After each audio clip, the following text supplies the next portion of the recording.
एक छोटे से शहर में, जहां सुबह की हवा में चाय की दुकानों की खुशबू घुली रहती है, जहां लोग रोज की तरह अपने कामों में लगे रहते हैं, वहीं रहता था आरव। बाहर से देखने पर सब कुछ ठीक लगता था। एक साधारण नौकरी, जान पहचान वाले चेहरे, रोजमर्रा की जिंदगी, लेकिन उसके दिमाग के अंदर हर वक्त एक शोर चलता रहता था। रात को जब पूरा शहर सो जाता, तब भी आरव का मन जागता रहता। कभी बीते हुए फैसलों का पछतावा, काश उस दिन ऐसा नहीं किया होता, तो कभी आने वाले कल का डर, अगर सब कुछ बिगड़ गया तो। वो लोगों से बात करता, हंसता भी था, लेकिन उसकी आंखों में अक्सर एक थकान छुपी रहती। ऐसा लगता जैसे उसका शरीर यहाँ है, पर मन कहीं और भटक रहा है। एक दिन जब ये शोर बहुत ज्यादा बढ़ गया, आरव बिना कुछ सोचे शहर से बाहर निकल पड़ा। एक लंबा सुनसान रास्ता, दोनों तरफ सूखे पेड़, हवा हल्की हल्की सरसराती हुई, सूरज धीरे धीरे ढल रहा था। चलते चलते उसे सड़क के किनारे एक बुजुर्ग व्यक्ति दिखाई दिए। साधारण कपड़े, चेहरे पर अजीब सी शांति, और वो मिट्टी में उंगली से कुछ लिख रहे थे।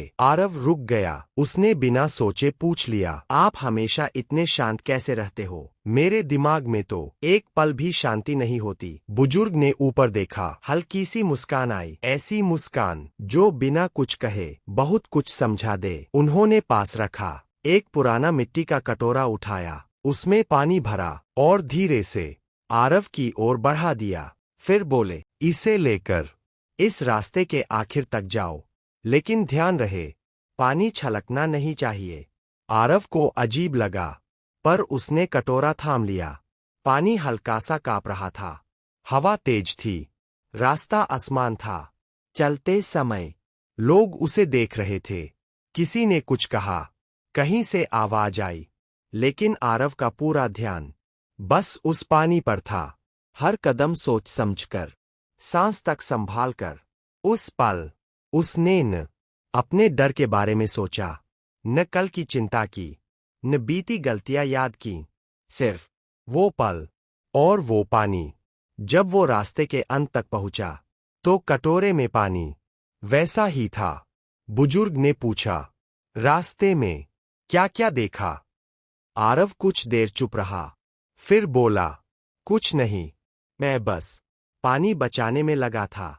बुजुर्ग मुस्कुराए और बोल, जब तुम्हारा ध्यान एक चीज पर होता है, तो बाकी शोर अपने आप शांत हो जाता है।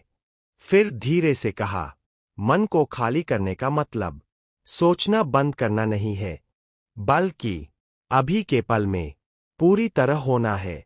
उस दिन आरव को समझ आया, शांति कहीं बाहर नहीं मिलती, वो तभी आती है जब दिमाग भटकना बंद कर देता है और इंसान वर्तमान में जीना सीख लेता है।